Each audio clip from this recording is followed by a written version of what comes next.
Hi everyone, welcome to my channel. I have a couple of dies I want to share with you and some of the projects that I made with these dies. The first die here I want to show you is a corset die, and it comes in two pieces. You get the base die and you get the decorative part that sits in front of the bodice, and it's a fairly large one. As you can see, it sits on my palm. And what happened was, when I tried to run this through my Big Shot die cutting machine, I just used the two plates and I ran it through twice, but it somehow, I'll just show you what happened. It didn't cut everything out properly, and so what I did next was I put a shim underneath, or I put the shim with the two plates and the die and ran it through twice, and then I was able to get the piece to cut out properly, which is that piece there, which in fact is the front bit of the bodice. So that's how that looks. So just to let you know, if you were to purchase this die, I do recommend you use a shim and maybe run it twice through your machine. That way you get all the pieces cut out properly. And then this is the bottom part when you cut it out, and it looks like that.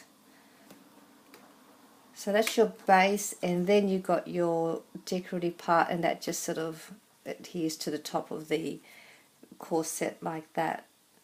And I will show you one of my projects that I made using this die. I made a large tag, and I used my envelope punch board to punch out the corners, added some trim, and then I just added some foam tape underneath to lift it off the tag, and then just embellished it with some washi tape, a flower, and a pretty word on there. So that's my project with the corset. Now the other one that I also purchased was this lady die with an evening gown. That was a fun one to make as well, and I'll show you what I made with that one. And that's this one here, and I just paper pieced her dress. So I cut out two pieces, and then I just adhere it to the back of another piece. And this is another die that I've got. It's a bird cage die. I've had that for a little while. Just stuck on Always Fabulous and some washi tape, and that was my other one. That was another fun project to make. I also want to show you another die that I purchased, which is a corset die as well, which is this one here. And as you can see, there's a lot of little intricate holes in the die here. So what I used, instead of paper piecing each little piece out, so I'll show you one that I've ran through my machine. So this is one that I ran through my machine. That's how the die looks like. I purchased this die brush from Craft, and it also came with a foam pad as well. And instead of poking it through, what you do is, so once you've ran it through your machine, I ran this twice because of the intricacy of the pattern.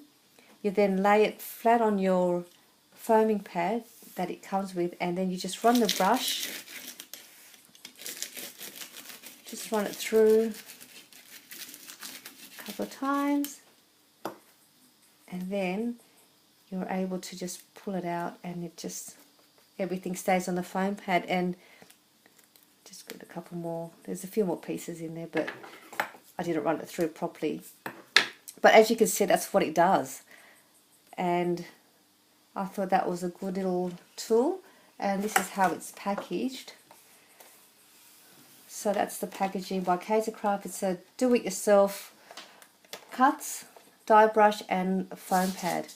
So if you do a lot of intricate die cutting, I do recommend getting one of these brushes. So that's what I want to share with you today, and I hope you enjoyed watching my video. Please give it a thumbs up, and you can also follow me on Instagram if you want to see all of my other creations, and I'll put a link of my Instagram account at the bottom in the description box. So thank you for watching.